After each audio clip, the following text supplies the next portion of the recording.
The views expressed and the opinions given by the individual host and their guests do not necessarily reflect those of Para-X, its affiliates, or its sponsors.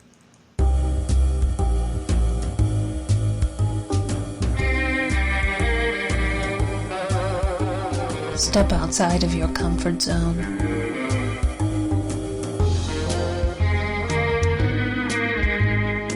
See the world with a whole new perspective. Join us and experience the unexplained on the Paranormal View. And welcome everybody right here to the Paranormal View on the Para-X Radio Network. I want to thank everyone for being with us tonight. Those here in the chat room and those listening from around the world. We appreciate each and every one. Tonight we've got a great show lined up, and we have one of our favorite people that's going to be with us talking, and there ought to be a whole lot of information flying all over the place. So tonight we have with us Barbara Duncan. Good. Hello, everybody, from sunny and very hot California. And we have Jeffrey Gould. Hello. And we have Tabby Cat Gash. How you doing, everybody? Now, since we've got a whole lot to talk about, I'm going to let Jeff go ahead and introduce our guest. Absolutely. Well, tonight we have our longtime friend of the show and one of our favorite returning guests, Thomas Wertman. He's a former dean of the American National University and state director of MUFON and former co-director at, but still works with, the Cleveland Ufology Project. So welcome back, Thomas Wertman. Yay! Thank you. One of these days I got to change that to happily retired. Oh, where are you happily from? What, all of it, or? No, not the UFO stuff. I'm actually doing now what I wanted to do for years. A lot more UFO research, but happily retired away from all work. The, let's say, challenges of daily life of going to work. So, I guess right to start with, before we go into all the good stuff,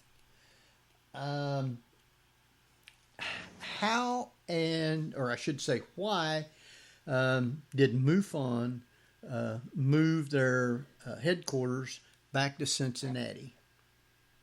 Well, the biggest thing is the gentleman who took over as international director, David McDonald. He had the position before, and he reassumed the reins, and he's from Cincinnati. It's the easiest way to put it. And it's a reasonably central location in the country. David has an airlines down there, Flamingo Airlines, that he operates.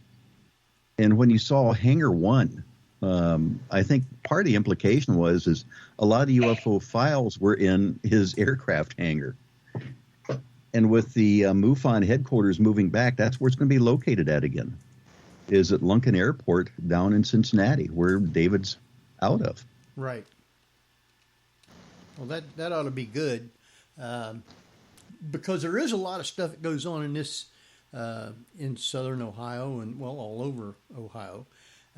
Maybe you get more help and coverage with the headquarters being closer.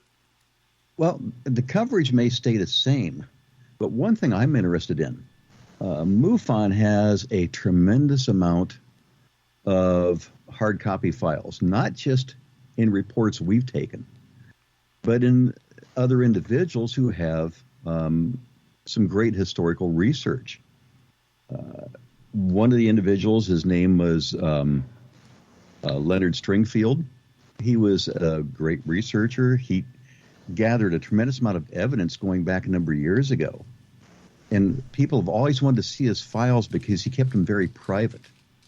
Well, MUFON doesn't have all of them, but MUFON has, I believe, about half of them. And I'm really interested in going down and seeing what's in those files, because I love to see the historical stuff. Now, they won't be open to everybody, but they'll be open to, like my case, since I'm a state director, and they're open to other individuals within MUFON.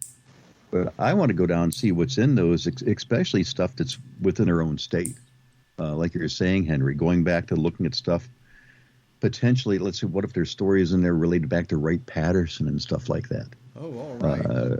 Yeah, that's some of the stuff I'm interested in, because one of the cases that came out back that happened in the 1990s was a case that happened in Youngstown, Ohio, about a UFO that was seen by police officers.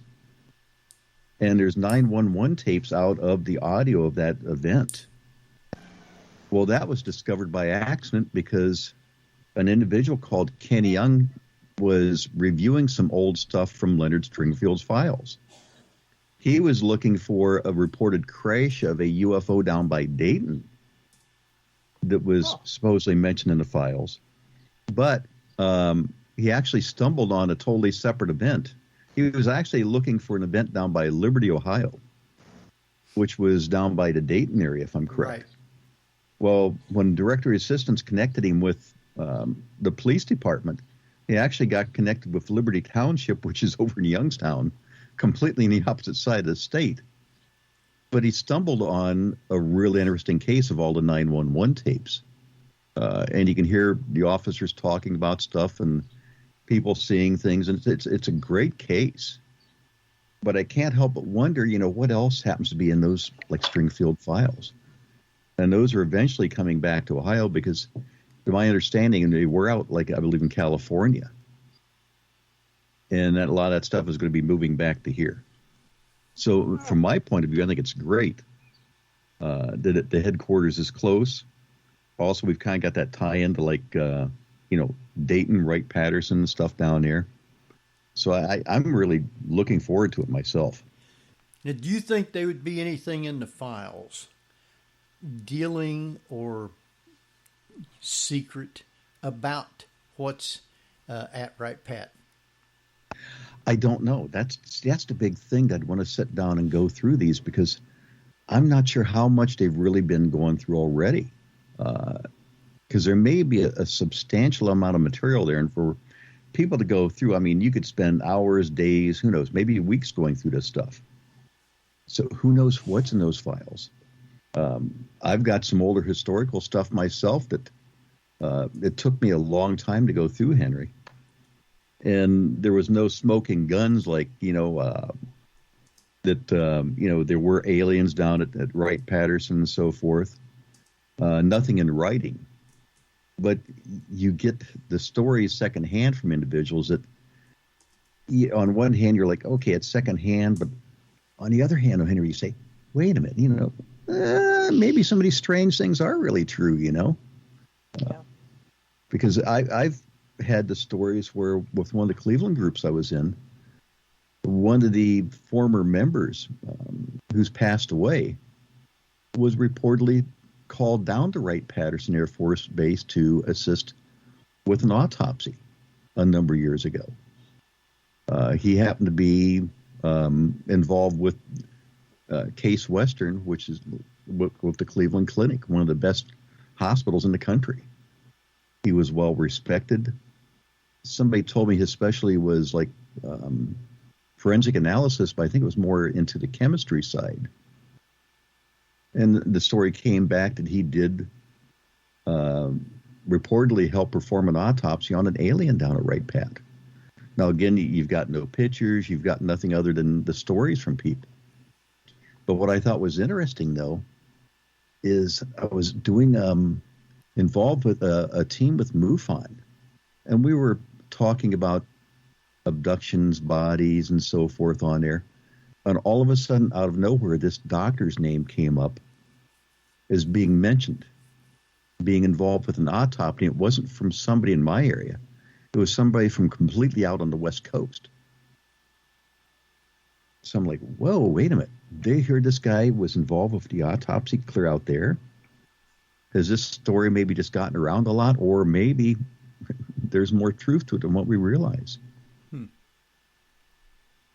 Well, don't they have a tendency to get people that are pretty much nondescript, in other words, non-high profile type of people to assist in such things? Because this way they can kind of control the narrative and perhaps discredit them in the long run.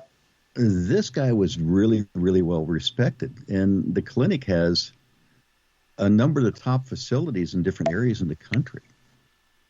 The thing about him also is he was involved with the UFO group, which I thought was interesting.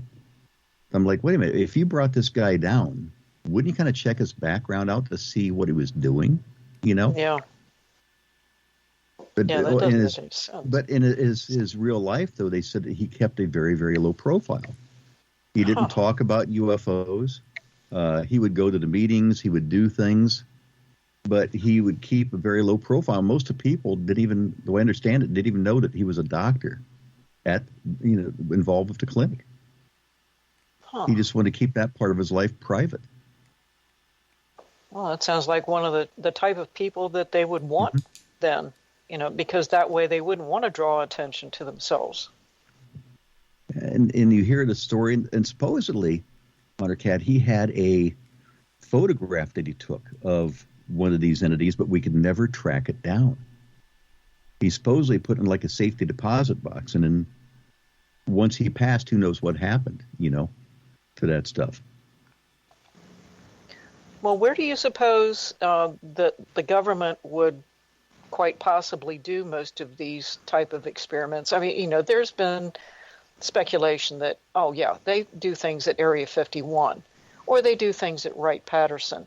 But is there someplace else here in the United States that is probably more of a good candidate to have those type of facilities to do experiments and so forth that isn't just commonly known? Well, you've got areas that they're known out like Utah area that they've had going on for a number of years. And when you hear some of the stories about these places, like in this case, the one out in Utah, they actually developed bioweapons, gases and so forth. This is where they had an incident back a number of years ago where there's like 1,000 sheep that got killed. Yeah. Because there was an agent that they were using that they had on board of a helicopter. They supposedly dumped it over more like an unpopulated area, a rural area. But on their way back, there was still some of that material left in the tanks that came out. Killed like 1,000 sheep. So, but on the other hand, when you think about it, people may be more unlikely to try to get into an area where they're testing poison gases, developing things, weapons. Those are type of regions they may not want to go into. Well, you'd be surprised. There's a whole lot of people that would say, "No, screw it. I'm going to go in there anyway. I want to see what's going on." Didn't Spielberg use that as part of his Close Encounters movie? That was correct. Yeah. That was right. But from what I understand, the gas they reference in the film is not a sedative. It was actually a deadly gas to kill those. So there's some areas like that. And to me, honestly, they may have an area where it could be in plain sight as one option. That's why I still don't rule out maybe not so much Wright-Patterson. The early days, most likely Wright-Patterson. But they may have moved it out to some other facilities, but it still may be a location in plain sight. It may not be a base like Area 51. Right. So the little alien on Highway 61 is probably a bed and breakfast for extraterrestrials. Well, if they can tolerate staying in the the trailers out there in 116-degree weather, they're welcome to it. And then we'll end up seeing all these little critters on Netflix. It's a brand new series. That's right. Oh, and I did watch that TV series Resident Alien after we talked that one time. I binge watched that. Good. What did you think? That was funny. And I hope they go into season 2 because you did have to laugh at a lot of it, as crazy as it was. Yeah. Especially the alien convention at the end. Yeah. Oh, yeah. Going into meeting Giorgio. Yeah. That was good. I did enjoy that. Well, that and, I guess, Thomas, and you can probably provide a little bit of insight, but when people who don't know anything about UFOs would go to a convention like that, it has to be a question of the pros at it, which are kind of just going, most of this is fluff, let's go to the good stuff. And then you get the people who are newbies at it, who walk in there and must think that they have landed on Mars. Yeah, and you're right. Coincidentally, this week was Roswell, the festival out there. Yes. And I was kidding somebody the other day. I said, you could go out to Roswell right now and dress up as an alien, and nobody would notice you. you would blend right into the crowd. But you're right. I've gone to the different conventions out there, and you get, like in this case, the ones who are familiar with what really goes on, the different things going on at the conferences. And a number of times what I would do is, if there were speakers talking that I'd never heard before, I'd go in and listen to them. But if there were ones which I'd heard before, sometimes the routine is pretty much the same, conference, from one to the next. So I'll go into the other rooms where you may have speakers who are like selling their books, doing other things, and you may be able to sit down and talk to them for a while, uninterrupted, and just have a very down-to-earth conversation. But then you get some of the other people out there completely on the other side who aren't familiar with these things going on. And you can typically pick out the newbies when they go in there just by their actions. One person I knew of wanted to talk, let me tell them all about my abduction experiences. I want to tell them all about this, all about that. And I'm thinking, they don't want to hear all of that stuff, most likely. They hear it all weekend long. And it's just respecting that person, the speakers, the different ones who put the time and effort into all this stuff going around the country. It's respecting them. And then, like you say, you get some of the ones who dress up, put on the dealy boppers or whatever, go walking around. And they don't realize that some of the speakers may be completely offended by that. Yeah. There was one that I won't mention her name out of respect, but she was extremely upset when they made her stand in front of these little cartoonish like alien figures. And she told me afterwards, she says, I treat this as a very, very serious subject. And, I'll tolerate this type of stuff, but I do not, really appreciate it just out of what she feels about the subject. Yeah, I guess there is a level of humor that you have to have, especially with what most would call a fringe subject. And you do kind of have to laugh at yourself, but the serious academics or the people who are into this for very valid reasons, and some of them probably very traumatic, it would have an effect. Yeah. And she was extremely upset at this, and I didn't realize how upset she was going to be until they said, we want to get your picture in front of these aliens doing this. I'm like, and I could just see the look on her face. And then she didn't say anything to them. She was very pleasant. She just went through with it. But later on, that's when all the story came out. That, hey, I didn't appreciate this. And me, I just look at it from the aspect, you've got all types of people out there coming to the conventions, coming to the talks I give, and you just have to be respectful. Because there's also people. I'm sorry. Oh, go ahead.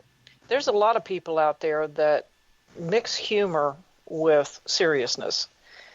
They believe in what's going on in the universe. They definitely believe that there are aliens out there.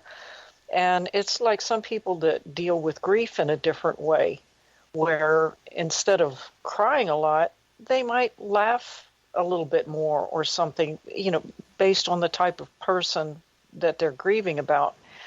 And I think sometimes some of these people, when they go out and dress up at some of these places, it's almost like they're trying to identify.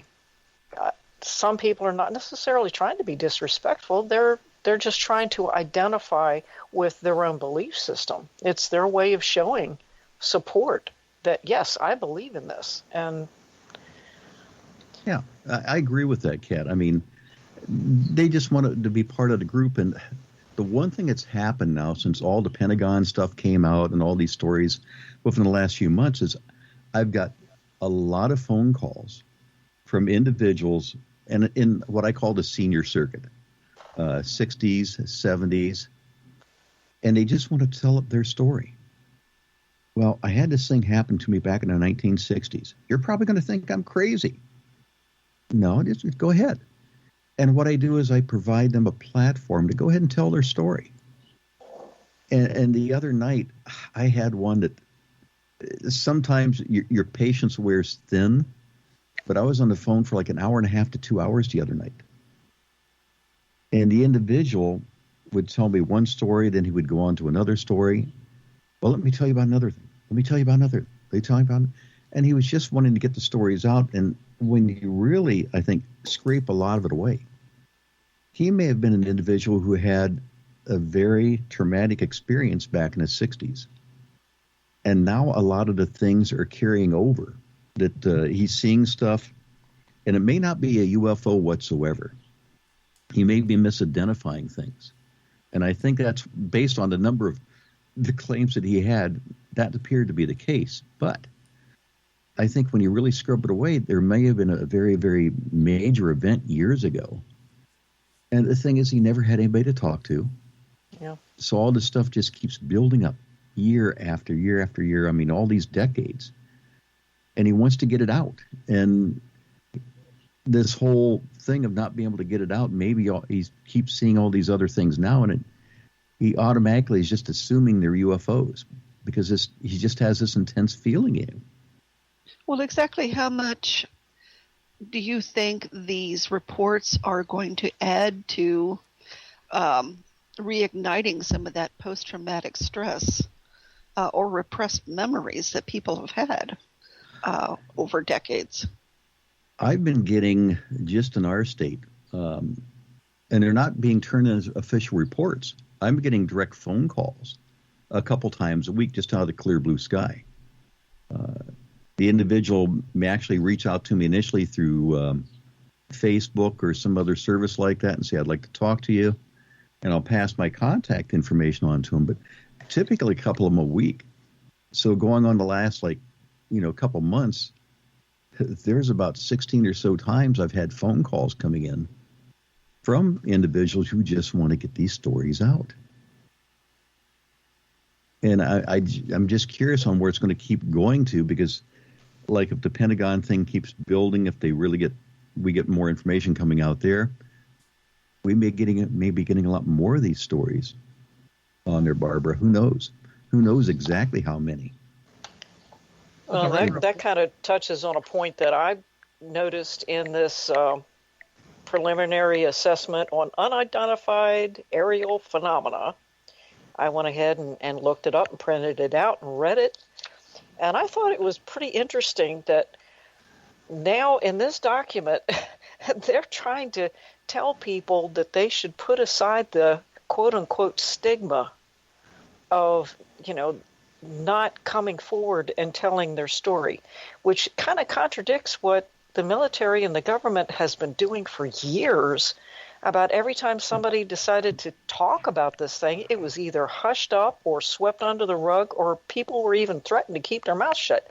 So by them telling people, well, hey, we want to know about this stuff, forget about what all you've heard and everything, throw the stigma out the window. We want to hear from you.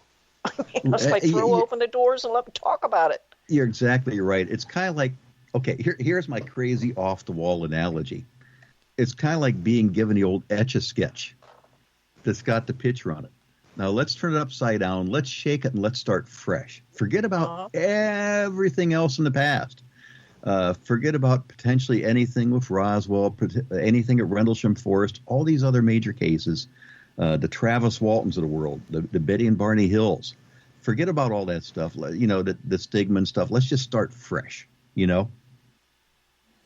Well, you can't completely, forget about all the things, like the things that they did to, like, disprove at times, like Travis Walton, Betty and Barney Hill, all these other cases, Rendlesham Forest, the stuff that they brought out. And now you're wanting to say, okay, let's start fresh and do serious investigation. Going to be a challenge. Well, it's government gaslighting at its best, really. Sorry about the past. I won't do it again. I promise. With their fingers crossed behind their back. Yeah, exactly.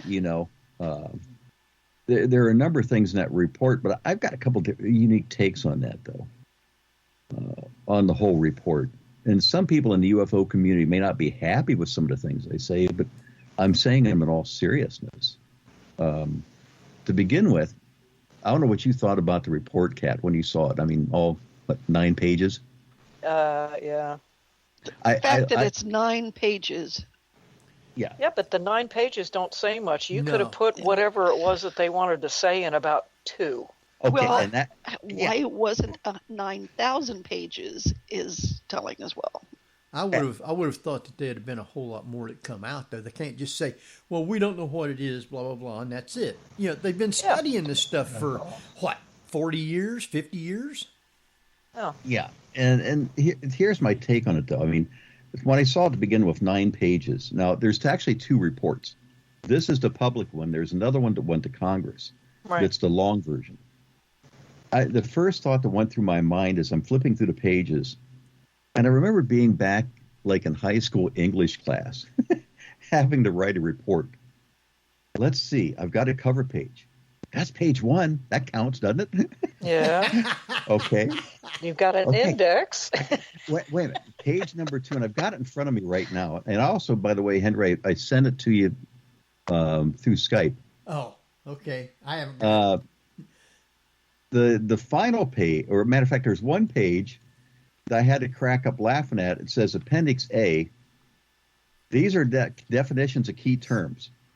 UAP stands for Unidentified Aerial Phenomena. Yeah. UAP report. This is a report based on unidentified aerial phenomena. So I threw out page 2, to be honest with you. So I took 2 pages out already of my classroom report, so I'm down to 7. Then I go back to page 9, the final page, which says, these are questions that the Senate specifically wanted in the report.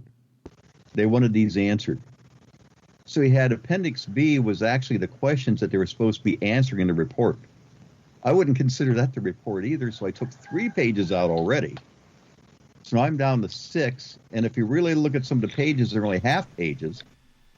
So really we only have about 5.5 pages of content at best. Uh-huh. So and you've got about 2 of it that actually explains itself and or does not repeat itself. Correct. So I was disappointed in that aspect because I felt like I was looking at a high school report for English class. Uh-huh. Let's just fill 9 pages because we were told to.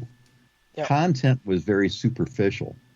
It's almost like you had to write a book report and you didn't read the book, you watched the movie. And you're trying to be superficial so that you don't make a mistake and say something in that's in the movie that was actually not in the book. Yeah. It was like somebody trying to justify their job by making sure that they spent the last 2 hours doing a report that they could have only taken about 20 minutes to do. Yeah. Now, I did have some my own personal positive takeaways with it, though. Okay. To begin with, before I get to those, they mentioned in there that they limited to 144 reports, of which one was a positive identification relating to a balloon that they never mentioned where the balloon was. So and even why bother to mention it in the first place? I mean, why even bother to put it in the list? Exactly. So it's like, okay, if you're not just going to tell me a deflating balloon with nothing else and with that, I can't relate to which case that was referring to. Yeah. And then they said that, okay, of that, 80% of those reports had involved observations with multiple sensors. Now, this is the one thing I looked at in particular. Multiple sensors. Well, when you look at sensors, most of the reports we get in from at MUFON are based on witness observations. They may be supported by video, photographs, etc., but the bulk of those, and I would be safe in saying that, let's see, 80 and 144 works out to be maybe 56% or something like that, roughly, off the top of my head. But of the cases we get at MUFON, we don't get in over half the cases containing photographs or videos. It's all based on really one sensor, the human observation. So when they're telling me that over half of their cases had multiple sensors, now it's just not only witness testimony. Now, they weren't specific in which those different sensors were, but they break down into four categories. The humans, and they called it human intelligence, which is basically people making observations. That was one category. But then you had one which is signals intelligence, which these objects that they were observing could have been putting out a radio frequency of some sort. They may have had a transmitter on these things that were being picked up by some sort of military system. And of these 144 cases, by the way, they were all involving pretty much military cases or something that came in from the government. They weren't private cases on there. Yeah. So they were picking up some sort of a signal as a possibly second form of intelligence. You also had, in this case, geospatial intelligence, which could fall into satellite data. It can fall into potentially maybe like infrared or something attained by satellite data. They may even had sensors underwater that were picking up certain things. So they didn't define, how many of these cases really fell into that category. Yeah. And even had one that was another one, which is measurement and signatures intelligence, which is radar data, acoustical signatures, infrared, electro-optical, radio signals, etc. So they're getting a second set of data from these other sensors, to me, which is a big thing. Right. It also means that they're throwing everything but the kitchen sink at this right now, right? Yeah, you're right.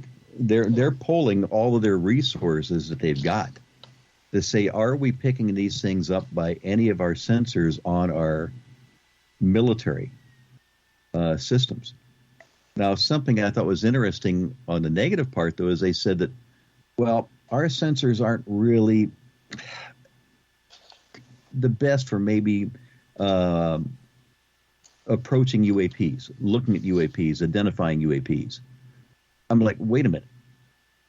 You've got some of the most advanced sensors in the world on our Navy ships and other vessels out there, on our aircraft, in the satellites, and now you're telling me that they're not the greatest for identifying UAPs? Yeah.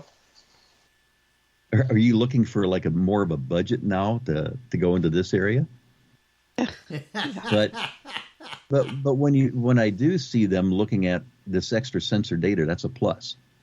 Now here's where I may upset some of the long-term people in this field. To me, by them focusing on the new stuff, I don't think it's all bad. And here's why. This is where I get in my little soapbox now. Okay. When people are looking at a lot of these historical cases, especially like going back to Roswell and stuff, I'm never going to say, forget history. Absolutely not. I'm one of the ones who was in meetings when I was in education. I kept always bringing up the history of things that didn't work in the past. And they keep looking at me and saying, yeah, but that was the past. This is now. I said, but it didn't work. Why keep dwelling on it, But history to me is still a big thing. We can't forget that history.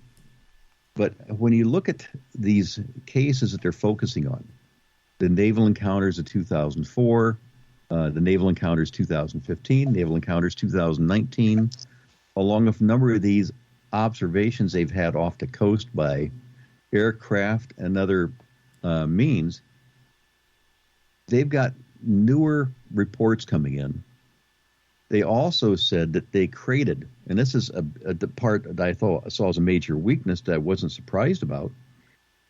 They said that the Navy created basically a new form, a standardized form for reporting a couple years ago, going back to like 2017, right after the New York Times article. So when I look at that, I'm like, wait a minute. So in 1969, when Project Blue Book ended, other than what they referred to as ATIP, you're saying that you never develop a standardized means of reporting things within the government on UFOs. Yeah, I don't think they wanted to know. I actually believe that. Now, a lot of people may get PO'd at me for that, but I believe it. Why? Because you've got a number of branches in the government and the military which are competitive with each other. They're going to be doing their own things. Sure. Yeah. You had the Air Force running Project Blue Book. They were the ones doing everything. It wasn't the Navy. It wasn't the Army. It was Blue Book behind everything. They developed their own system. It was never standardized across the board. I could see that. You get now the Navy being put in charge.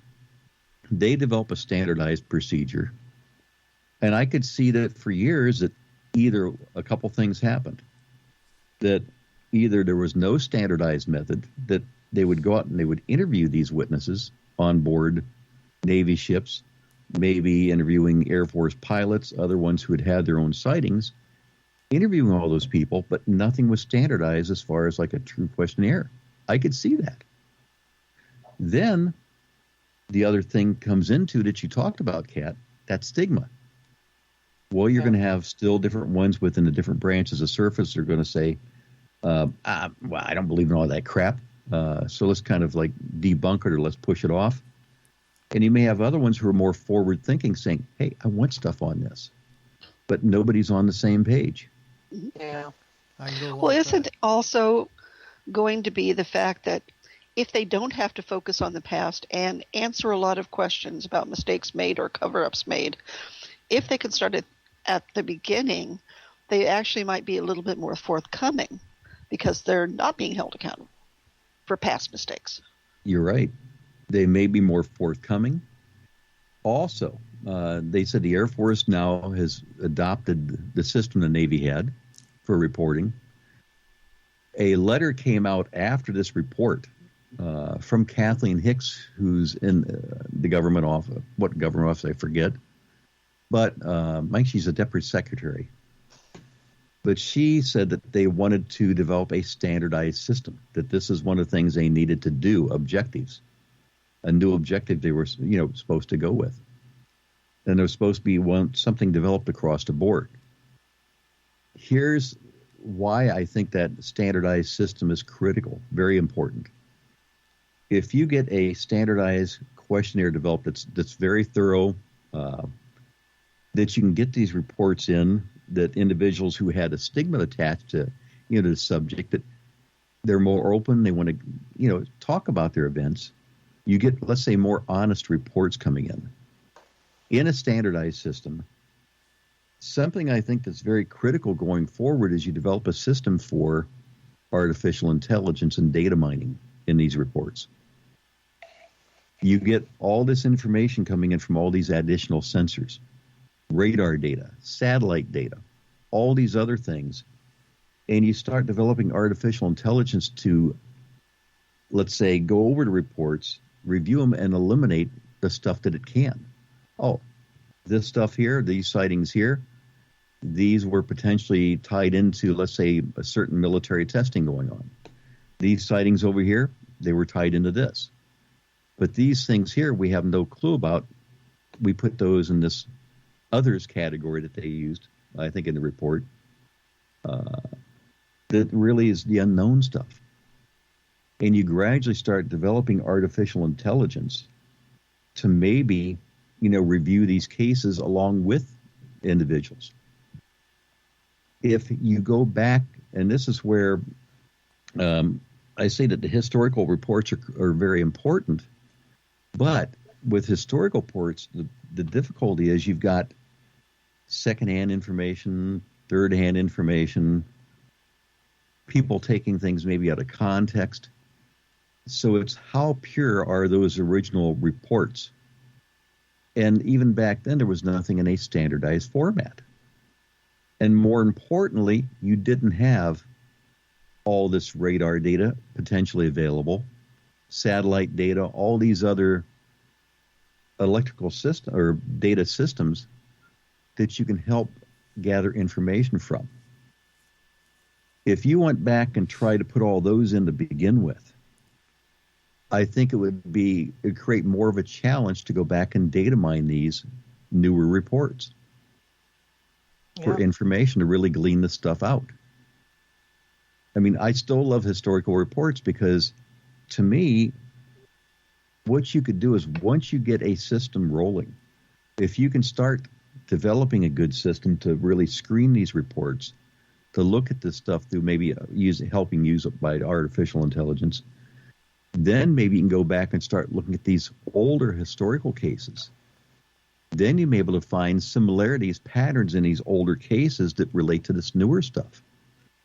And you can more easily identify stuff. Well, there are data points, right? We know about certain different types of craft, certain types of sounds, certain types of physical anomalies that happen because we have all this historical data. Right. And but all of that could be incorporated, right? It could be, but here's one of the challenges again. As we go through time, and somebody asked me about this the other day, they said, wow, it's amazing how many Tic Tac sightings are out there now. I said, you're right. And it's amazing how many Tic Tac reports started coming in after 2017 and the New York Times article featuring the Tic Tacs. Yeah. That now these objects, which may have been before considered egg-shaped, oval-shaped, and so forth like that, are now becoming Tic Tacs. Yeah. That's one again, of the problems. Again, the power of suggestion. When people, get one thing in their head, it's like right now, when people think of aliens, they think of the little dudes with the, oval-shaped heads and the big, huge bug eyes and two little dots for a nose and everything. But how do we really know exactly what they are? Who knows? That whatever it is that some people see, that it might even be some sort of a spacesuit rather than their actual skin. But yeah, I think a lot of what the government really has to go through is to weed out all of the more credible and plausible situations. And up until now, they have been, well, except for Project Blue Book, which was going out and actually talking to civilians that were citing, things that they couldn't explain. Now, I think the government is more interested in getting more credible stories from, say, the military or professional pilots, like for commercial airlines and everything. I don't think they're going to spend the time, effort, and resources to go out and talk to the average Joe. I really don't. Unlike Project Blue Book, where they did, I don't think they're going to do that now, because there's going to be people coming out. Well, there already are. Ever since this report, people are coming out and saying, "Oh, well, I saw this, I saw that." The government can't spend that kind of money to send, the men in black out to talk to these people all the time. But my question is, when it comes down to it, if the government is now telling people that are what you would refer to as reliable sources, military, commercial pilots, any type of, for like naval or army, military and otherwise, they're going to look to those people first for information, for their sightings, for their data, and so forth. And how is that any more reliable than the average person standing out in the middle of their driveway looking up and saying something, hey, and calling their local police and saying, I saw this? I mean, how are they going to weed that out? How are they going to vet that out? You know, it's a good question because I've looked at sightings from pilots, commercial pilots.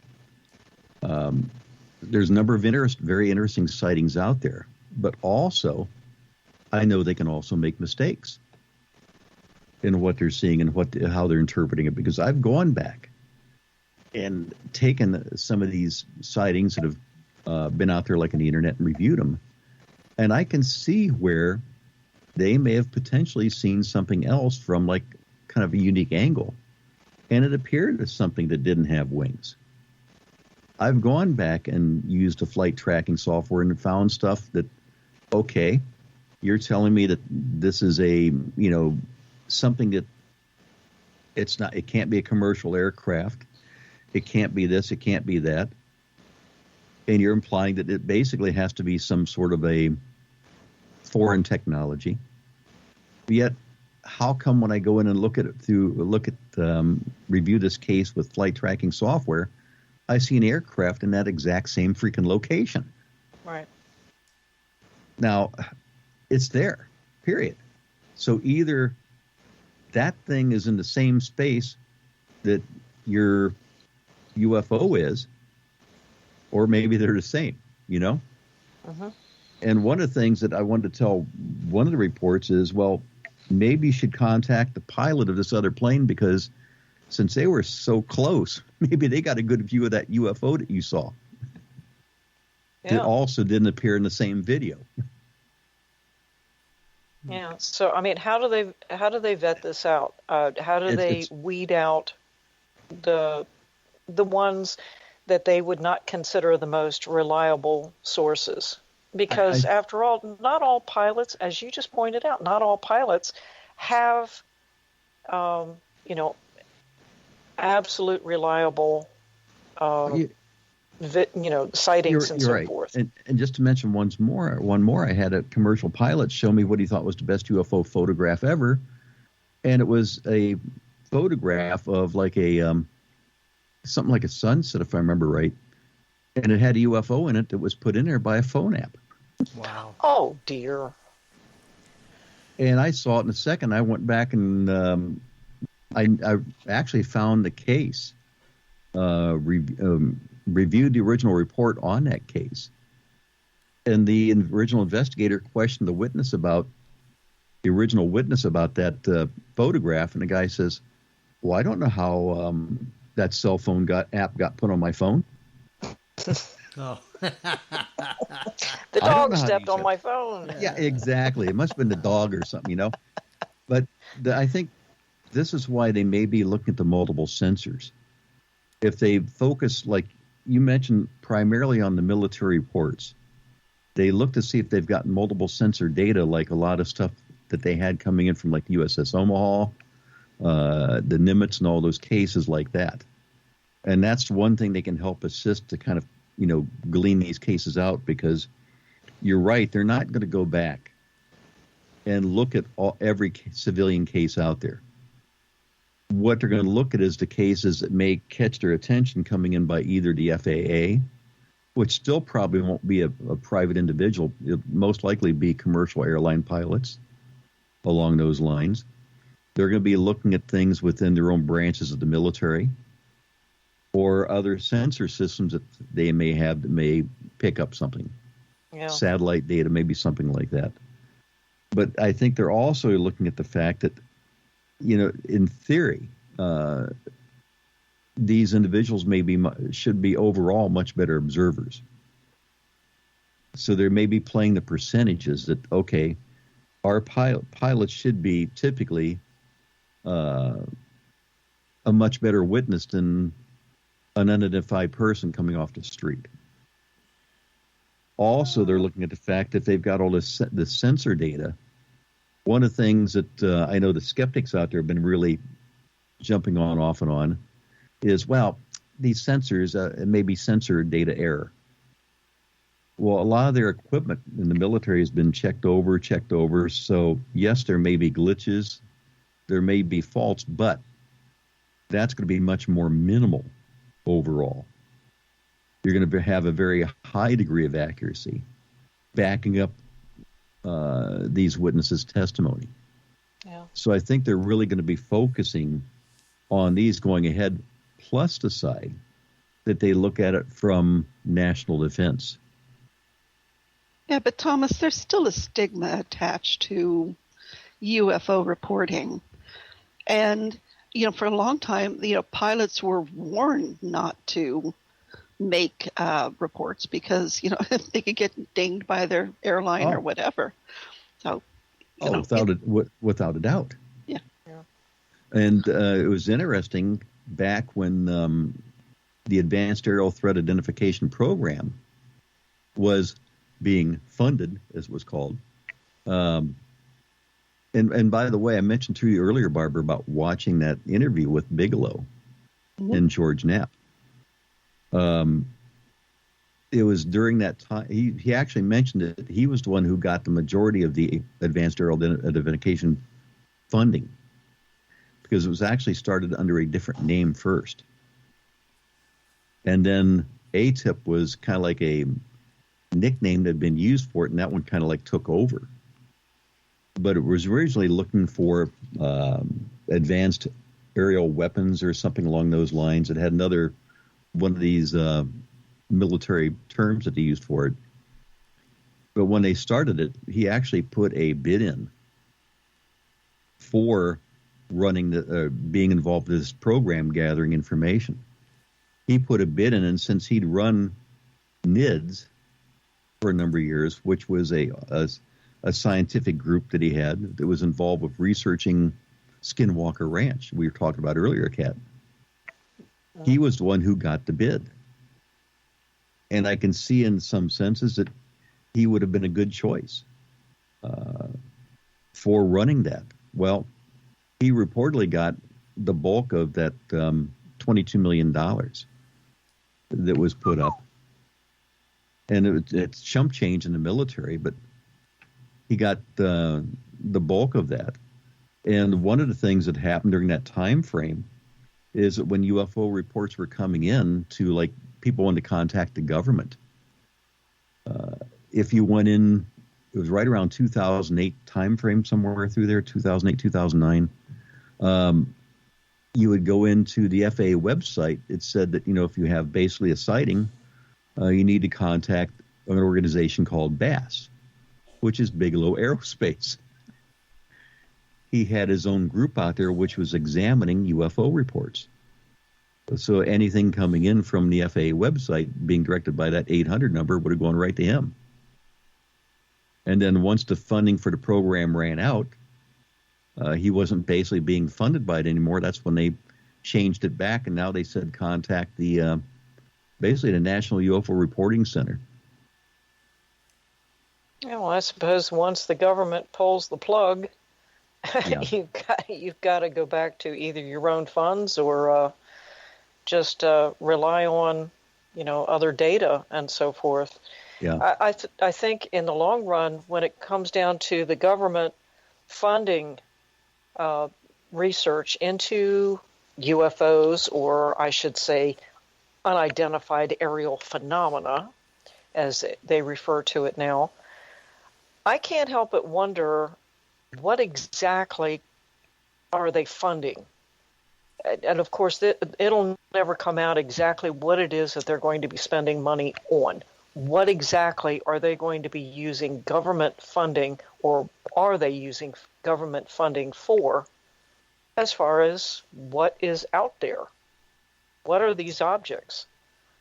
Well, yeah, that's a good question. When I look back at, when they talk about the ATIP program that ran from 2007 to 2012, you hear that, okay, yeah, we were looking for UFOs by Luis Elizondo. But on the other hand, I'm like, what were you guys really looking for? Because I hear other ones saying, no, that was not the main goal of that program. That we were looking for basically something else.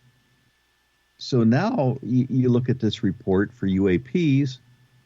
What are you really looking for? Because you keep mentioning national defense. You mentioned national defense. Are you looking for something that's really a foreign technology? Because you basically said that, well, we're not saying they're aliens, but we're not saying they're not aliens. Right. What are you really saying? And you're right, Cap. What are you going to be spending these monies that you're requesting on? Well, supposedly, now going forward, they want to continue this. They want to keep looking at stuff. And they said, well, we need more money, of course.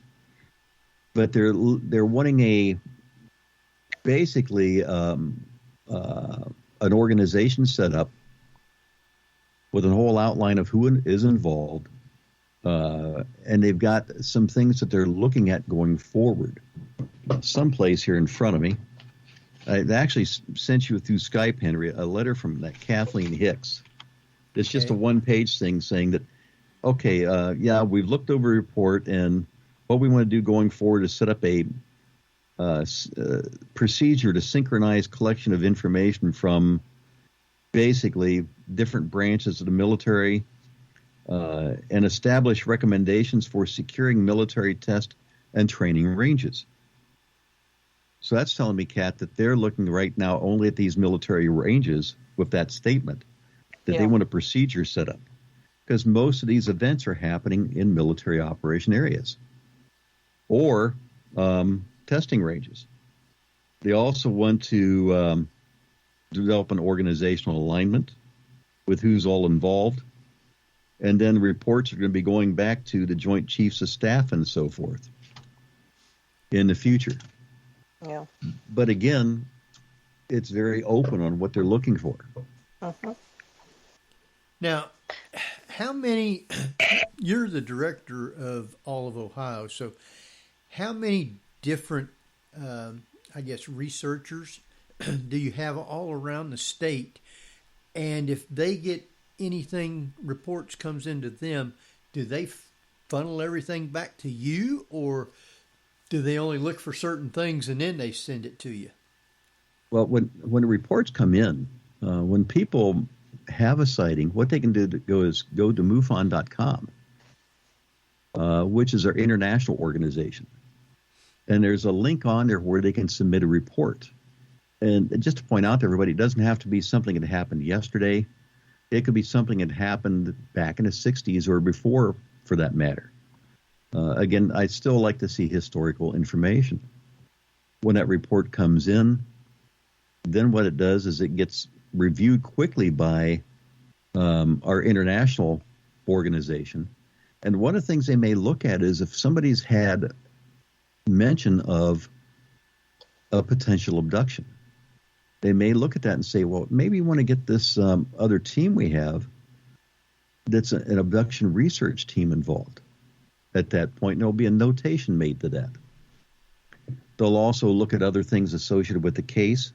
And then what they do is they reassign it back to the state it came from, like in this case, Ohio. And we're getting a lot of cases coming in. It's picking up the nice weather and stuff, but we're getting a lot more cases coming in.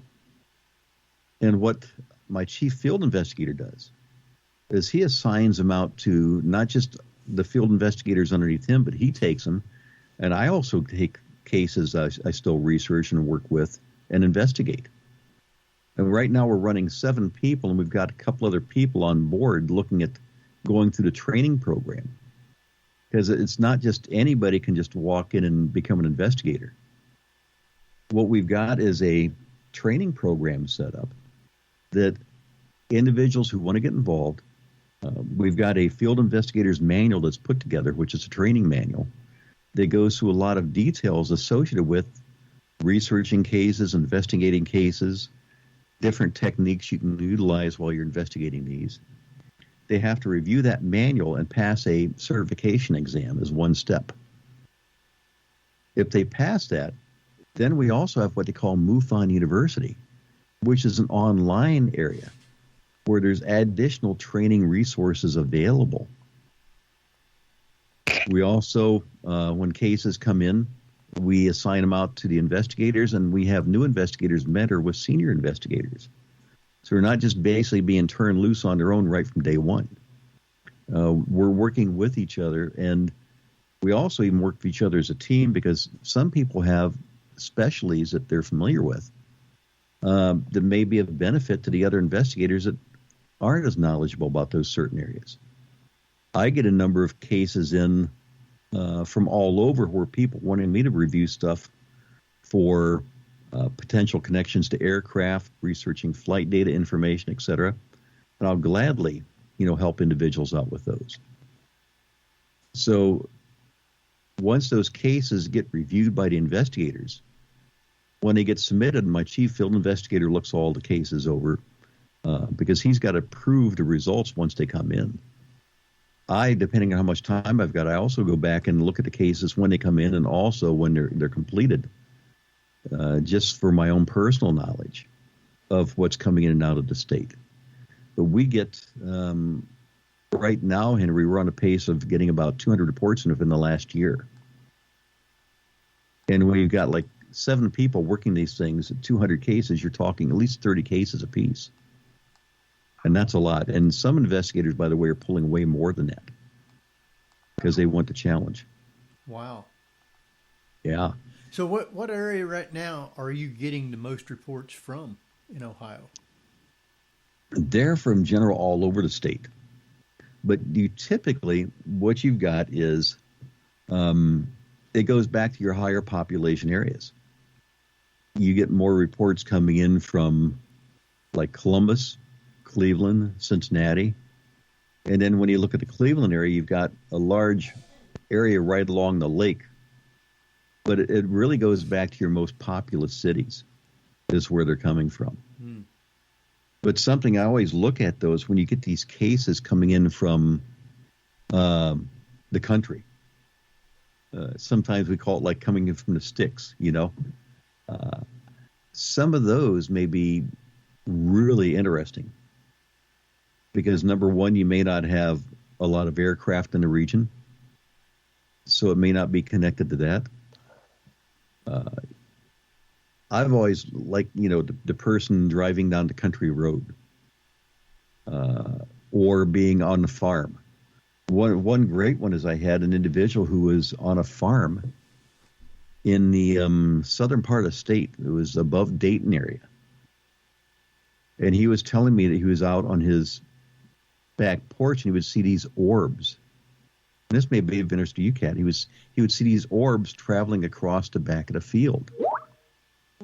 And he would shine, he would keep watching these things, and he also had missing time, by the way, involved with this.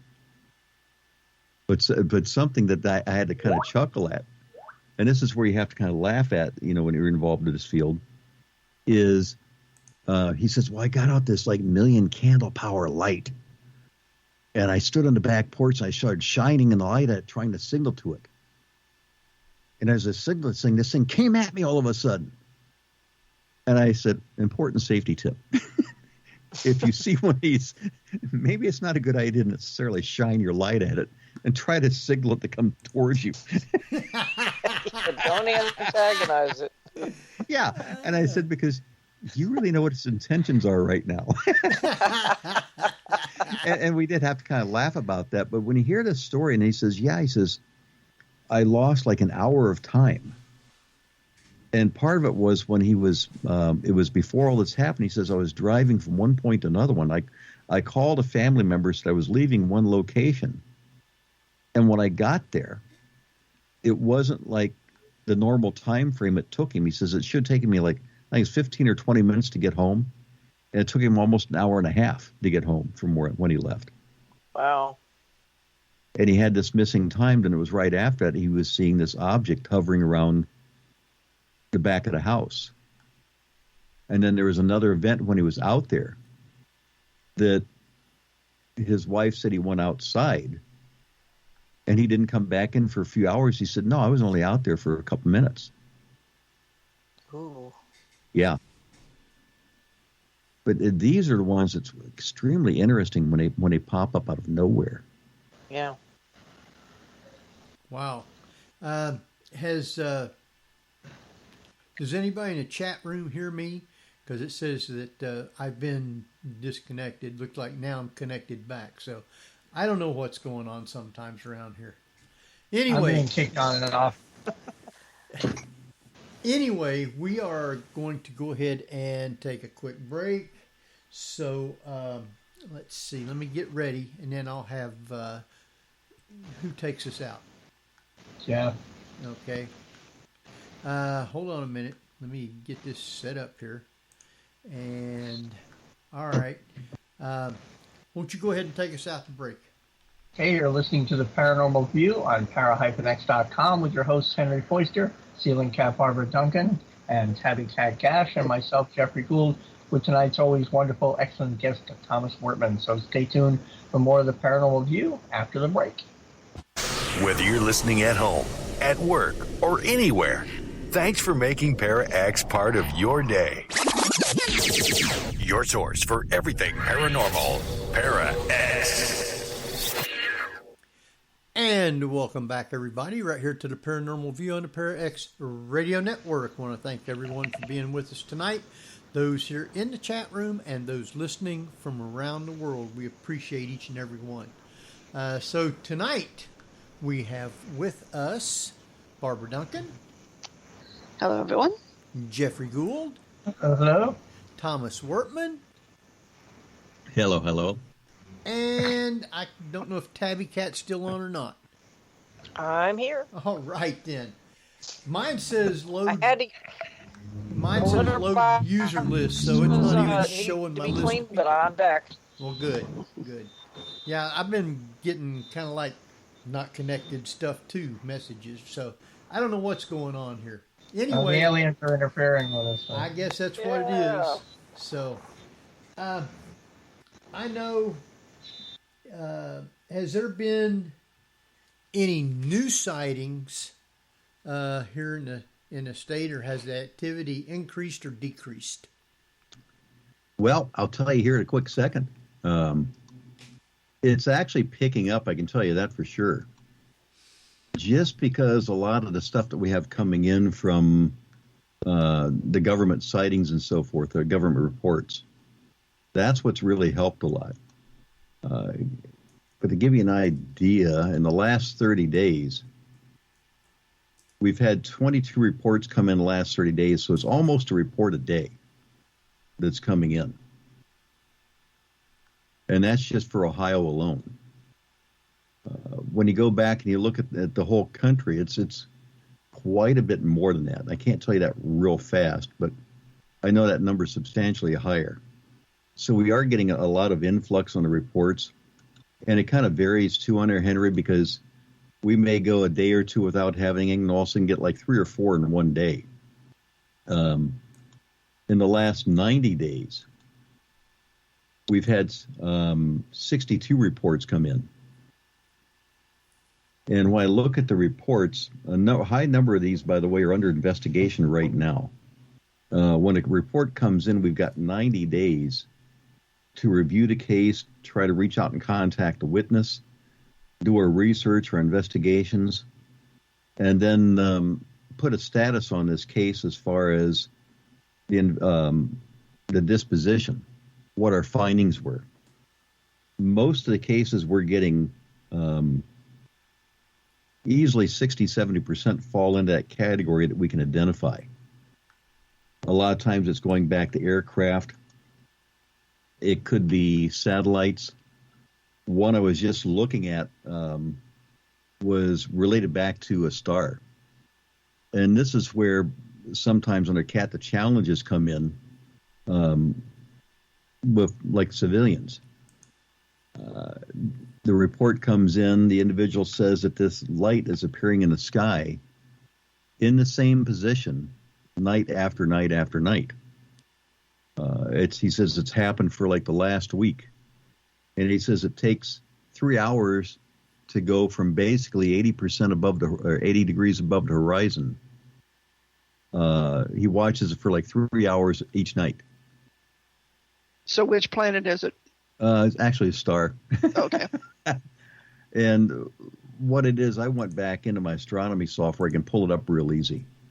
But again, sometimes people aren't necessarily looking at, what the description is. And sometimes maybe using the logic that goes along with it. They get so excited and kind of wound up into it.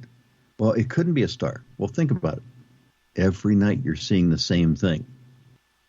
They're coming back for 3 hours at a time every night.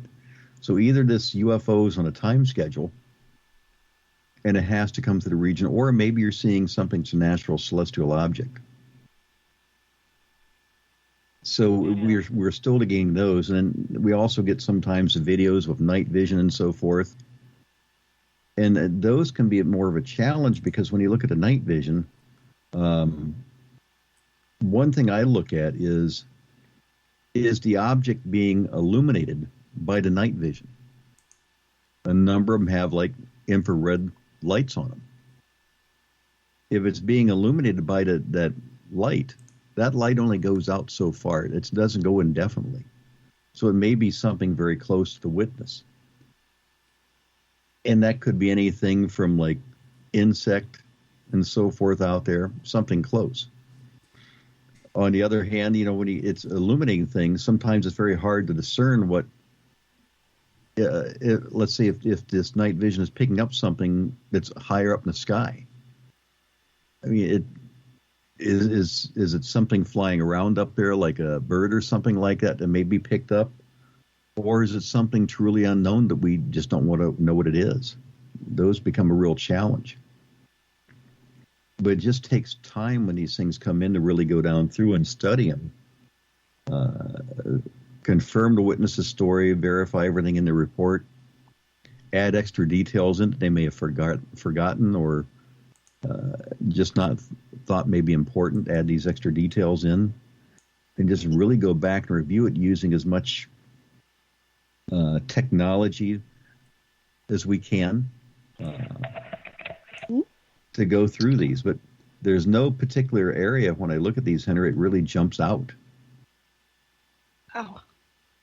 To change the subject just a little bit, because tomorrow is a banner day, Richard Branch, I believe it's 9 a.m. Eastern time, is launching his space shuttle.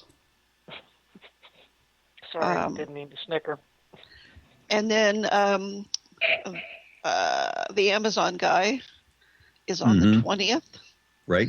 So here we have two private industry space shuttles launching that are not under government control. They're not under any NDA. They're not under any sort of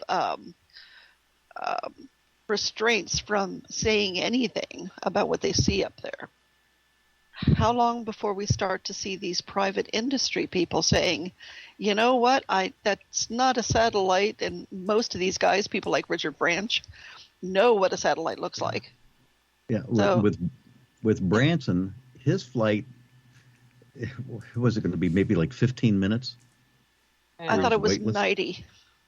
Maybe 90, but 15 minutes of it will be weightlessness, but 90-minute flight, yeah. Yeah, basically he's being dropped from that plane at a high altitude where they're going to fire the rockets and pretty much go straight up until they hit that point of weightlessness and then come back down. The thing is, in that 15 minutes, I don't think they're really going to see a whole lot. They're going to be focused more on their event, the billionaire event, I guess you could say. Yeah. I'm almost picturing dueling banjos, with billionaires here. Dun-dun-dun-dun. I beat you by 9 days, and you spent how many more billions to get there? Well, not only that, he spent a lot less money and a lot less time building his spacecraft. You're right. Yeah, you're right on there, but I don't think there's going to be a whole lot coming out of like these. I mean, it's a great event. I mean, by any means, I mean, what Branson's doing is pushing in the private industry to be able to develop something like this, to be able to reach the edge of space, even if it's only for 15 minutes. That's a heck of an accomplishment. Yeah. And then when you look at what Elon Musk has done, and then also when you look at Bezos doing a similar thing, getting up there 9 days later, but nonetheless, private industry doing it. we're going to have to get farther than this. So I think you're going to have to see much longer time frames for these people up there. That, let's say, for example, you've got private flights going to the space station. I'm just curious on what's going to happen to the space station down the road. Are they going to get rid of it, or is it going to go public? You know, wasn't the ISS initially supposed to support that sort of thing? I think it was, and now you've got the Chinese going out and building their own. Well, we're going to have condos in the sky eventually. That's pretty yeah. much what's going to. So they're going to have shuttles going back up there. You know, just like in The Fifth Element, where you have a spaceship that's going to another planet, and you know all this other stuff. I don't doubt it. Now, with all of these private aircraft that are going to be going into space and everything, when it comes to the government asking for sources of information on the UAPs now, will they even take these people seriously if they come back and say, hey, I saw this out there? I mean, you know, how can you do that? Yeah, that's a great question. And going back to what Barbara was asking too, it's if they see something, first of all, is it going to be taken? Are they going to be reviewing it in a serious manner? I think a big question at the end of the day. Will they really do that? Yeah. I mean, how do we know what kind of data they're going to? I mean, are these people required to let our FAA and our governments know what kind of equipment, surveillance, and communication equipment? Are they required to let them know what they have on board these aircraft? Well, they most likely know pretty much everything on board those aircraft because they've been tested. If you think about it, over and over and over again, they've gone through this whole regiment to get them approved, basically, for space travel. Okay, so the government knows what they're sending up there. They know what they're sending up, and also they know what data they should be able to acquire. Okay, so wouldn't that be pretty, even though it's a civilian aircraft, wouldn't they consider that a quote-unquote reliable source if they got all this fancy equipment? To me, it should be. Now, whether they do or not, because they're still mentioning, you know, that we have a lot of skeptics out there. Yeah. And they're trying to break that. But in reality, this equipment has been tested over and over and over again to get it approved. So to me, if you're getting video equipment, yes, things can fly through the videos that could be ice particles, could be anything like that associated with something that's not UFO related necessarily. But on the other hand, when you get something that, wait a minute, here's an anomaly, you can go back and, I mean, you'd want to study that data. Yeah. Because there's going to be stuff that they're capturing that they most likely can't explain. Yeah, it's like John Glenn, when he went up and he saw what he referred to as firefly. You know, what the heck was that? And he couldn't explain it. He was an experienced pilot. He had, you know, been in the air for, you know, hundreds of flight time. And there were so many, you know, people that were listening to him, and they could tell by the inflection in his voice that he was completely, you know, surprised at what he saw and had no clue. And to this day, they still don't know what it was that was out there. Even with today's technology, and they've looked at the footage and everything, they still can't tell you what it was that John Glenn saw. Exactly, and that's why I think that, you know, even though it's a civilian, maybe a civilian craft, that they're still going to want to pull that data and review it for situations like this. Yeah. And what about that, what do they call it, the Black Knight thing? That UFO that's been supposedly circling? That one there. I haven't looked at that in a long time, Barbara. You're really testing my memory tonight. Because that was one I remember when the video came out. of this object they termed as the Black Knight. It was popping up all over the internet. And there wasn't a whole lot of information out on this thing. And I can't, to be honest with you, I can't remember a lot of details about it.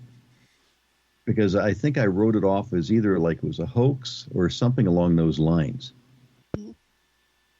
That it was a hoax or something with the photos, something, there was some questions about it. But nonetheless, I mean, if you see, if they do pick up something like that in their cameras, to me, they're going to want to pull all the data they can associated with it, including civilian. Yeah. Well, not only that, did they ever? Do we know what's on this space shuttle? Or any of them really? Certainly, they have some sort of tracking systems, but if this is a commercial venture, they're not going to have any of the sophisticated type of equipment that, or maybe even more sophisticated, because it's private. How do we know what's on these ships that they are actually going to send up? The only way would be is if basically, to me, if the companies are saying that this is what's on these ships, if they're giving you more specific information.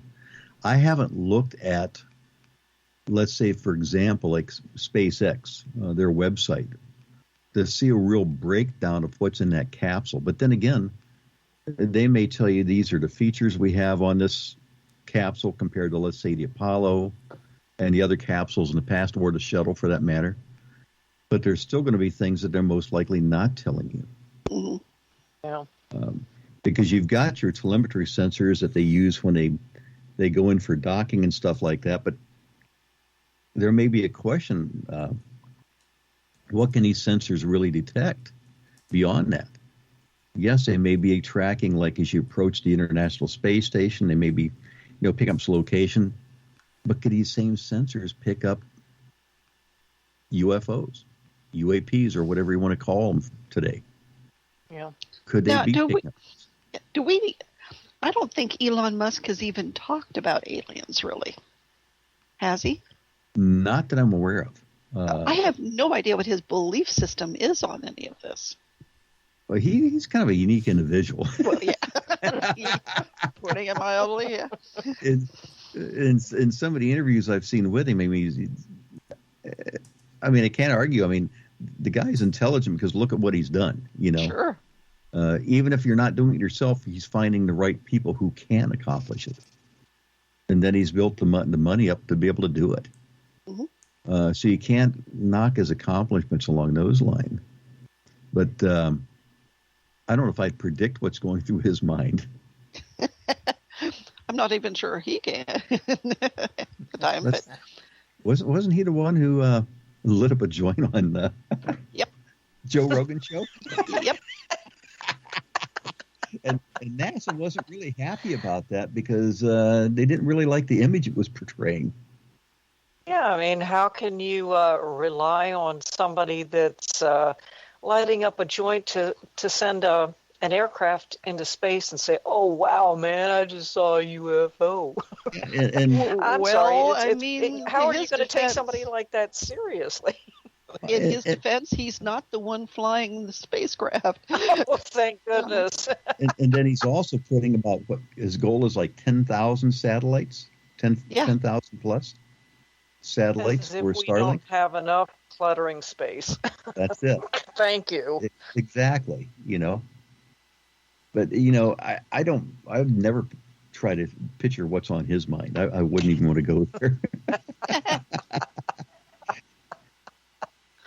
But it's interesting that he doesn't talk about that, and I don't know whether it's just an oversight or he's mostly focused on getting us to another planet as opposed to what's coming to ours. To know that if he's even thinking about any sort of detection level for his astronauts to say, yes, there's stuff up there, we're watching it.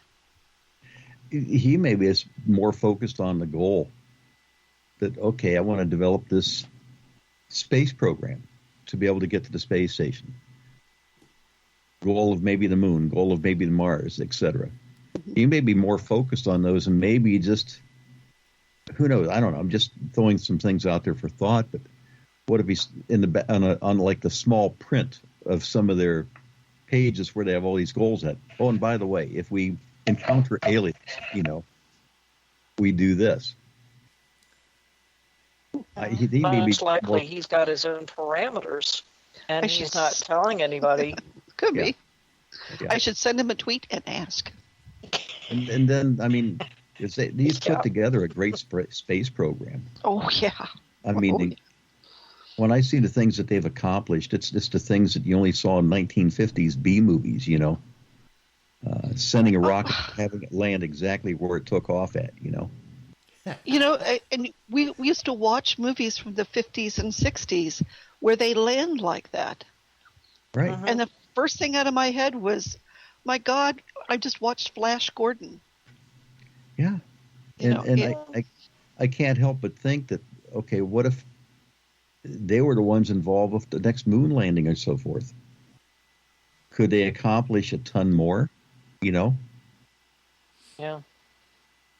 Well, I mean, when you look at the U.S. government and their budget and everything, and of course there used to be a joke about how much the government would spend for a toilet seat, on a requisition and everything. If you look at what people like Musk are paying out of their pocket for research, development, and actually implement the space program, the government taking that amount of money and putting it into what they're currently doing. And of course, now we're kind of at a standstill when it comes to space. But yet, private industries that are taking and sending people into space, I'm dumbfounded. Why is that?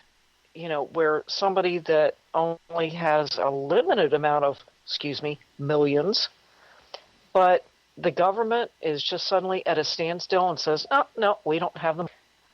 I'm dumbfounded. Yeah, it's like once we got to the moon, we just kind of stopped there at the major goals. Yeah. And a lot of it was because of the Cold War era. Kennedy wanted to really get there before the Russians. That was the key thing. There is an interesting audio out where he didn't really support the space program, according to the audio. Oh. It was just he wanted to beat the Russians. That was the main thing. That was his goal. Well, he wasn't really interested in the space program whatsoever.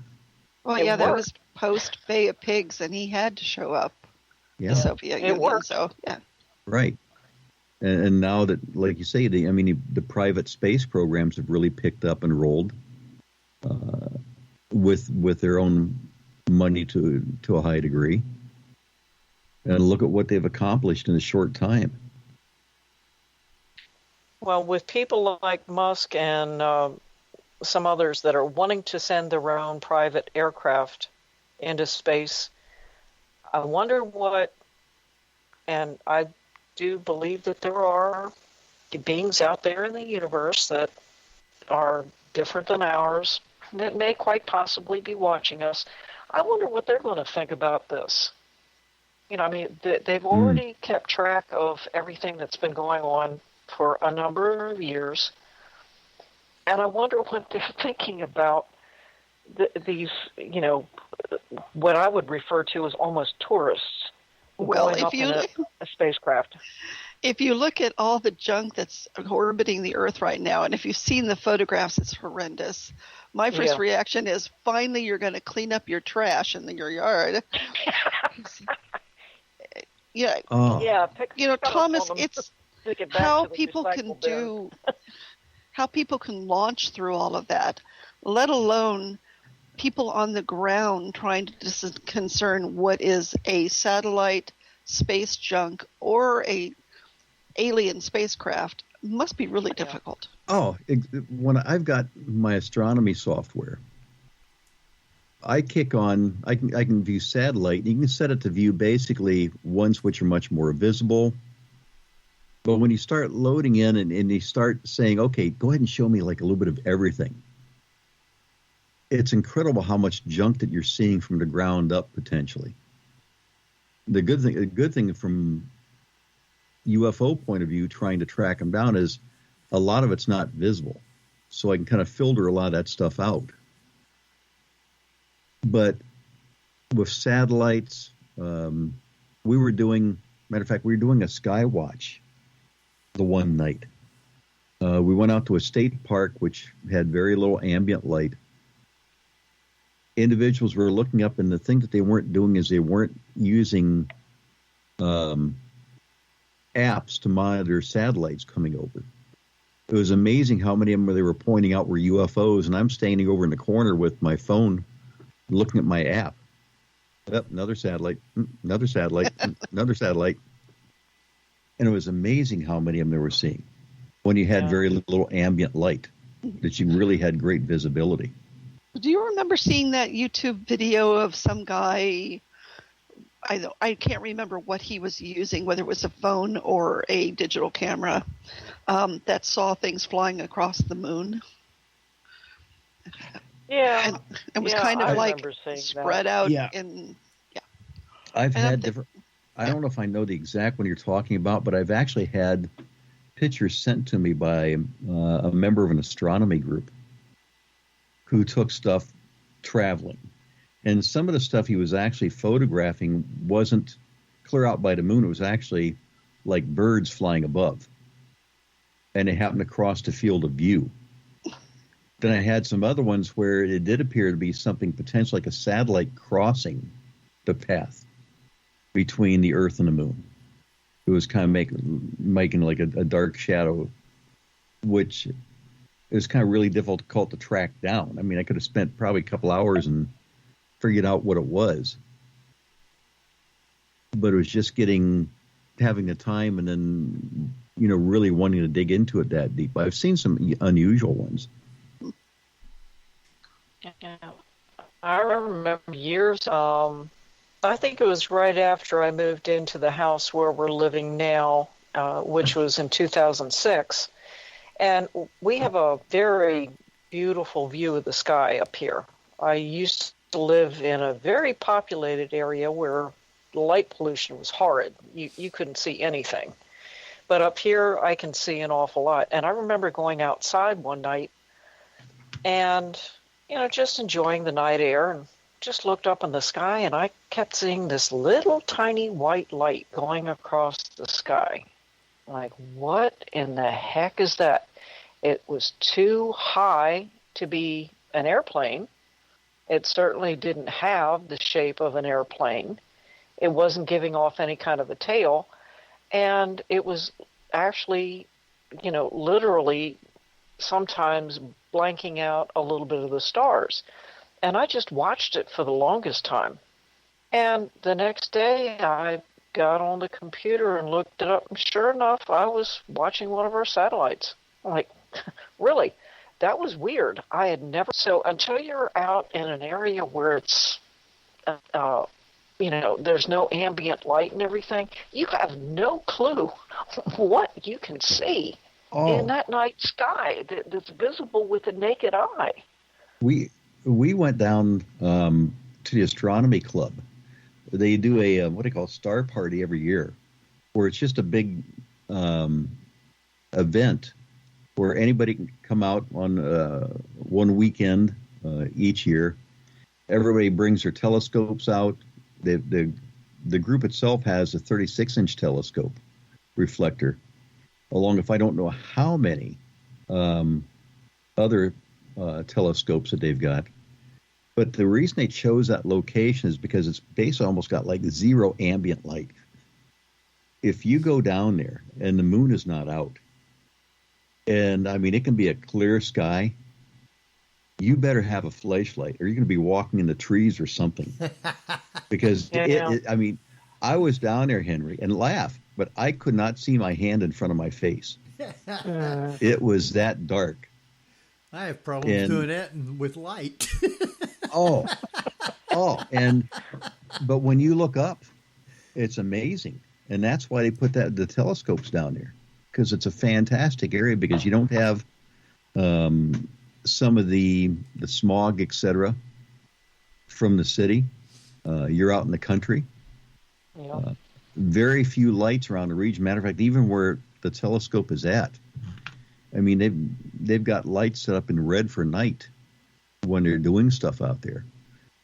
And I think they only had like one security light around the area. They didn't even have it that close because they didn't want anything around the telescope. But I mean, when you look up though, it's like, wow. So how did they actually plan on getting rid of a lot of the space junk that's just floating around up there? I mean, can they shoot lasers at it, or can they go up there and kind of like push it back toward Earth's gravity so it comes in and gets destroyed that way? Or how are they supposed to get rid of all that stuff?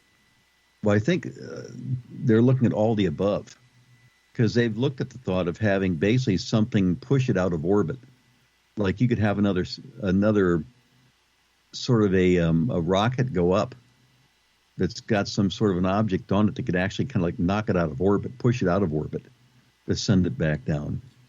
They've also looked at the possibility of the lasers doing damage to them to bring them back down. Yeah, so but wouldn't that break them up even more? Because from what I understand, even the smallest minute piece of debris, if it's heavy enough, if it hits one of the satellites or, the space station or something, it can still create a hole because of the speed that it's traveling. That's correct. That's the challenge. They've got other challenge associated with it. It's like, how long has that satellite been up there, and what type of a energy system does it have on it? Is it something that could be radioactive, like some sort of a nuclear type device, right, providing power to this thing? Like the Mir space station? Yeah. Matter of fact, one of the movies that's on tonight is Space Cowboys. Yeah. That was a good one. When they went up the Russian satellite that actually had nukes on it. Mm-hmm. So, I mean, they've got to identify, whose satellite it is, the purpose of the power plant on these things. They've got to look at all those before they even think about bringing it down. And then you're correct on there too, Kat. I mean, if you start bringing it down, is there anything else in the way? You don't want to take out $1 billion communication satellite by hitting of some type of a junk you're trying to bring down. Yeah. I mean, anybody that knows anything about ballistics, and my husband and I are avid shooters, or we used to be, if you hit a target that is, capable of, exploding outward, with debris, I don't care what kind of trajectory that it has, it's going to go outward. So even if you use a laser for something, it's going to break it up. It's not necessarily going to destroy it, it's just going to break it up. Right. Well, it depends on the type of laser that you use. You could also use one because, remember, it's space, there's no atmosphere. So, I mean, you could theoretically nudge it out of orbit. To me, you would almost have to be behind it rather than in front of it. To me, if you're going to hit something in front of something, it's going to either push it forward or it's going to push it to the side, not bring it toward you. No, I want to push it into the sun. Yeah. Push it out away from orbit around the Earth where it just travels right on out into space somewhere. Yeah, well, then we'll aggravate the dickens out of the Martians then, because we'll push it into their space instead. That's fine with me. What we need is a giant trash hauler up there to go around, collect them and recycle them. Yeah. So we were talking before the show started about Skinwalker Ranch. Yeah. And I wanted to bring back a part of what you were talking about, which is Bigelow's cooperation within the aeronautics group and the rockets, etc. And then all of a sudden he packs everything up. What they're saying is he's boxed up all of his data and would not provide that to the new owners. So is it possible that there was some sort of spacecraft testing on that ranch while Bigelow owned it? And would that have added to what the type of activity that there is now? See, one of the things I was watching on in that video where Bigelow was being interviewed, and George Knapp was asking him questions about the ranch and associated with it. And one thing about Bigelow is, I believe him when he said he probably put more money into his UFO program, researching UFOs and what the government gave him. I can see that because he appears to be that type of guy that once he latches on to something. But then when the funding runs out, did he pull out because the funding ran out? Or is it because he maybe had the answers he wanted?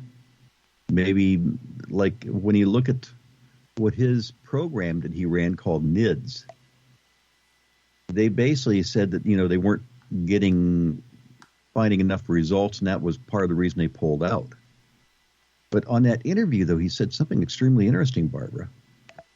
He said that one of the things that was happening on the ranch, and I remember the term he used now, he said that they had different ones out there, and they had hitchhikers, was his word. Now, he was implying that there was some type of an entity. He wasn't specific on whether it was like interdimensional, where it was coming from. But these hitchhikers were following people even after they left the ranch. And that was part of the reason that he got out of it. I think he may have been also getting a little bit scared. That when these, as he called them, hitchhikers, were following, let's say, government officials after they left or going along with them, he was getting concerned. And I think maybe his concern was he didn't want somebody to be endangered by something they got from the ranch. And I'm just wondering if he didn't say, maybe this is the right time to get out. I've got a potential buyer, as he said. He found there was a buyer that wanted it. And I think maybe he saw that as the right opportunity to say, okay, let's break free of this. And then go ahead, Barbara. Well, I was going to say, did he ever indicate that he was followed? Well, he said he'd had his own experiences out there. Okay. But he said that he wasn't, I'm going out of memory here, he wasn't affected, like it wasn't like in a negative way. It was like bad things happening to him, like some have reported, like you were talking about earlier, with one of the individuals involved with the ranch. He said it wasn't along those lines. So he wasn't being affected basically in a negative way. But I just wonder if he didn't look at it from the fact that, hey, I've got a buyer. The time is right. Let me move on. And that way maybe he could also take his resources in a different direction, because when he said that he was involved with the ATIP program, he said that they were looking at the UFO side, but also they were looking at the consciousness side. He was very big into consciousness and things associated with it. You mean altered states of consciousness or extraterrestrial consciousness in contact? Well, it wasn't necessarily even extraterrestrial. It was also looking at potentially like the afterlife. What happens to human consciousness? And when you looked at some of the people associated with his organization, he didn't have just people associated with UFOs. He always had people involved in the medical community in his group. And I was kind of interested in that, like from the point of view, like, is he looking for like what aliens would be like? But no, he's really looking at the human factor. And something that kind of struck me was, I was almost picturing him because he said that he lost his wife. And I wondered if maybe he wasn't trying to also see if there's a way to reach to the other side. And I'm just curious. I was curious about that because remember how Houdini was very much affected by his mother's passing. Yeah. Right. And he was basically debunking all the skeptics or all the ones out there trying to help him communicate with his mother. And he was basically taking all these people apart. Right. Well, to me, I'm almost wondering I don't see Bigelow doing it that way, but maybe just researching things to that point of view. Is there a way to communicate with the other side? It certainly would explain Homestead 3 and that portal thing that they kept talking about. With the rabbi opening up a portal of some sort, and then they started seeing strange entities and lights and stuff. That's right. And that's why, he said he made the biggest mistake in trying to focus on two different areas, UFOs and consciousness. And that he thought he should have only focused on one then as like an afterthought. Yeah. And to me, the question is which one? And to me, now it seems like he's really focusing on the consciousness side. Well, I mean, they're not mutually exclusive. No. When you look at the alien contact that some people seem to have indicated they're having, a lot of it is via telepathy or some sort of consciousness connection, right? Mm-hmm. Yeah. That's right. And I think that, that's something I think he would really like to pursue, but it seems now like that's maybe what he's going after now. That he's kind of backed off of the Skinwalker Ranch, and now he's going after consciousness, and that's what, if I'm right, when I looked at his one website, that's what it's associated with now. It's leaning more in that direction. Yeah. And who knows why and how much information was really transferred, because we when they talk on TV, they tell us, okay, he didn't give us anything or whatever, but is that really factual? Or did stuff get passed on that they don't want to talk about? Yeah. Or something that just isn't useful for them. Yeah. Yeah. When I look at the show, I mean, some of the things I look at when they see the things in the sky, to me, they're giving too quick of an answer that if you look at it from maybe some other points of view, you may be able to identify some of those things. Yeah. Oh, heck yeah. But some of the things that the question marks, though, is I'd like to see a lot more detail about some of the unusual frequencies they're noting, the spikes in these frequencies at certain time frames, and how it's affecting the individuals, along with when they describe, like the tracking things moving like underground. I'm curious about that. Is it something connected with like underwater water flow or underground water flows? Something along those lines. There's so many things I'd like to know. Yeah, I mean, that even goes along with, just general paranormal phenomena where, as investigators, we're, pretty much attuned to the fact that a lot of paranormal phenomena comes around flowing water, whether it's, underground or you can actually visually see it. There's something about flowing water that just seems to attract or accentuate or even, magnify phenomena. We don't know why. It just happens. And there's things like that I really like to look at, Undercat. When they were putting the electrodes in the ground. Well, I'd like to know more about what they were really doing, because I remember as a kid, we used to chase night crawlers up out of the ground by putting two electrodes in the ground. Yeah. So the ground conducts, Yeah. Oh, yeah. And depending on the soil composition, I mean, what they may be getting is nothing unusual, depending on the soil out there. Okay. But then our time is quickly running out. I got one particular question I wanted to throw out for everybody, and you can tell me which one you want. If you had your chance, would you go to Skinwalker Ranch or would you go to Oak Island? Oak Island.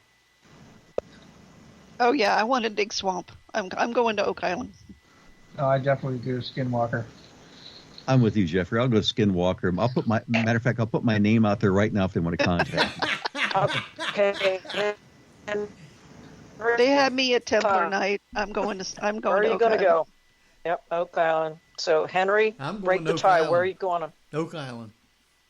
Unless, Oh, right. unless they actually invite Thomas to go somewhere, he can always stop by and pick me up. Henry. Way to suck up, Henry. I'm serious. If they want me to go out to Site 3, hey, give them my contact info, Henry. I'm on board. All right. I'm up for it. I've had a long, healthy life, so you know. So if you get sucked into that portal, Thomas, you're going to go happy, right? That's right. If I go into that portal and they never have me on another show again. Oh, But goodness. I can just see him now going, think of the ratings. Yeah, although if I could reach you from the other side, look at your ratings then. All right, our time is, like I say, just about out. We got less than 4 minutes. So, Tabby, who we got for next week? Okay, next week our very special guest is Jeff Mudgett.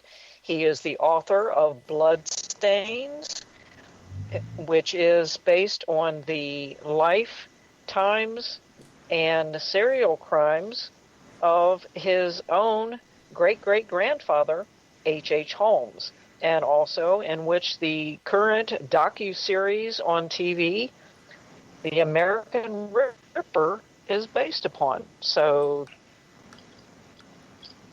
All right, then. Woo! So, with that, we got less than 3 minutes. Any final words, Thomas? Any final words? No, Yeah. I'm just putting my name out there. Oh. If anybody from the Navy wants to contact me, I'll go out and board a Navy ship, even though I may get seasick. Skinwalker, whole lot I'm of open for it. Dramamine. That's right. Wow. All right, Barbara, any last things? Oh, I think Jeff wanted to say something there. All right, Jeff. I wanted to point out I will not be here next week. I'll be on set for something. Okay, that sounds It's a big good, hush Jeff. hush project, so it should be cool. All right, we'll take care of that. I'll let Tabby introduce everything then. So how does that sound? I think like it a ought to be plan. fun. Enjoy, Jeff. Yeah. All right. And Thomas, so the International MUFON group, it's MUFON.com. Yes, MUFON.com. And if they need to get in touch with you directly, They can reach out to me at mufon.twertman@gmail.com. okay. Or if you're me, you can just contact him directly. Yeah. Or if you're with Prometheus, contact, his people Or- through your people. Or if you're a remote viewer, we got a direct connection. All right. We want to make sure that they can get in touch with you, Thomas. Yep, sure do. And who knows what might be going on now that they're based in Cincinnati. Well, I don't know if they've ever had anybody from MUFON on the ranch. Not that I can tell. Actually, yes, I believe so. Okay. But not recently. It was actually, I believe, a former director who was there. Wow. Oh. All right. With that, we're going to jump off. And I hope everybody enjoyed the show tonight. We will see you next week at the same time. This is Henry Foister. Tabby Barbara Cat Duncan. Cash. Barbara Duncan. And Jeff. Jeff can say he's gone. No, I said my name. Did it Oh. not come through? Nah, It did. you got stepped on, I think. So Oh, good enough, folks. I'm All not right. saying it's aliens. We but it are was we aliens. are out of here. We will see you next week at the same time. So good night, everybody. Good night, Dick.